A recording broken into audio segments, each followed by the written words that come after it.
Коя част беше най-трудна в скалата? Коя част? Ей, там де Сашко и аз опитахме, ама минахме после на ръба. Беше най-трудно. Ходиш? Аз ли? Как е положението? Да. Ще стигнеш ли догоре? Ще стигна. Сигурен? Ще се пробваме. Може да седеш? Яна, как беше горе на скалата? Трудно. Колко трудно? Еми средно. Обаче се справя, нали? Стигна ли най-догоре? Да. А страхуваш ли, че няма да успееш? Видя ли, че успя? Доволна ли си от себе си? Да. Ти си първото момиче, което се качи, нали? Да. Супер. Те страх ли от високото? Не. Не. Ще скараш ли най-догоре? Мисля, че да. Мислиш, че да? Да. Естествено, трябва да вярваш в себе си. Дай да търтим носовете са на момчетата. Искам да. Ще се качиш, нали? Искам да го видя. Слагай. Обещаваш ли, че стигнеш догоре? Да. Как се не разбрах. Коя част беше най-трудна? А най-отгоре на скалата. Що там какво беше трудно? Не ме издържаха ръцете вече. Беше се изморила вече? Да. Все пак стигна до върха, не? Да. И колко точки носи това набора? 6. Браво. Добре.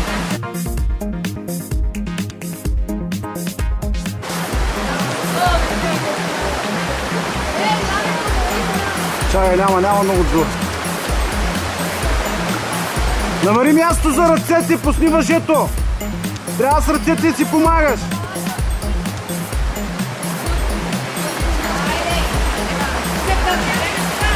Пусни въжето и пробвай двете ръце да се намери с себе си по скали. Пусни въжето, няма да пади.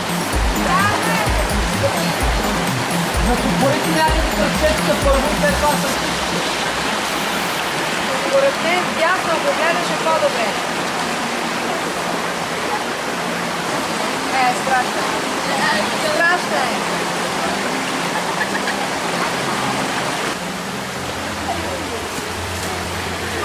Как се чувстваш?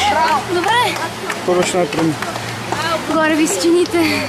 Ти става страшно по-нагоре, не? Да. Парзаляха ли ти краката? Да.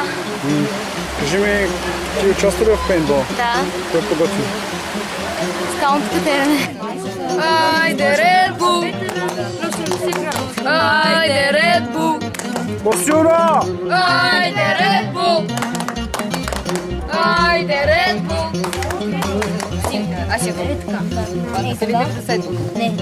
Ей, госпожо, какво прави, като сте очерни? И сега трябва очерни. Сега се въртира. Дойде да червеното между двете. Компас право. Имаме вие се. И прави 3 крачки напред, вдигате ръка. Добре, какво правим? Сега 3 крачки напред, дигаме ръка. Дай 3 крачки напред, посоката, в която вървим, и дигаш ръка. Това е състезанието. Следващото задание ще бъде 320. 320 кг.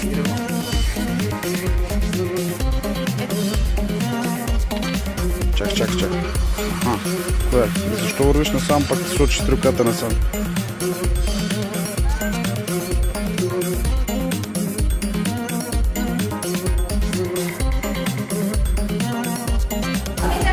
Какво стана? Разказвай. Значи от началото почнах да тичам. Дишам много дълбоко, защото нещо се изморих, не бях загрела. Началото беше трудно, там изкачване. Да, тук и се хлъзгаше. След това имаше един клон на средата и за малко отпадна. Защото го настъпих без да искам. За малко отпадна. Видях радиостанцията, май беше преди това. Обадих се, на втората радиостанция май ти не ме чу. Добре. Чули ме? Няма спомен, те минаха 2 човека. Аз говоря това. Добре. И господата вика, бягай и... Точно така спомням. Аз избягах и после се качих на това. Беше много гадно, защото много се мърдаше отдолу лентата. На лентата, да. Беше трудно. Много се мърдаше, иначе не, защото се държах с ръцете. След това стрелях, оцелих веднъж и тук газ. От всички игри, която ти хареса най-много? Всички игри катерят. Скалното, пейнтбол. Не, всичко беше много. Значи на първо място пейнтбол, на първо място скалното, след това пейнтбол и накрая това. Супер. Как е резултата? Резултата съм прав с 3 секунди. 3 секунди и 41. Точно попадение имаш ли? Едно. Момичета, какво стана с вас в гората? Малко неориентирани бяхме на места. И не намерихме втората радиостанция. Минали сме покрай нея, но не сме... видяхте? Да, не сме я видяли. Беше ли трудна лентата? Не. Да. Беше ли? Да. Вие катерихте ли вчера? Да. Добре, айде да наредим сега по приключение. Кое е най-яко приключение? Катеренето. После Пейнтбол. И накрая тази игра. Да. накрая тази игра. Супер, Йоанна. Добре. Какво стана в твоята игра? Забавих се на първата станция. И след това настигна цето. Да, и го изпреварих. Що? Защото той на радиостанция. На втора контрола не можа да намери. Да. Точно попадение имаш ли? Едно. Добре. Разказвай. Аз бърках пътя от началото, после го намерих.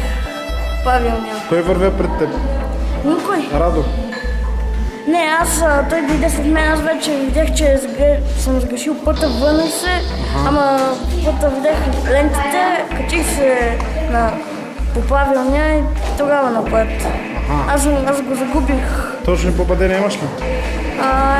Един. Едно точно.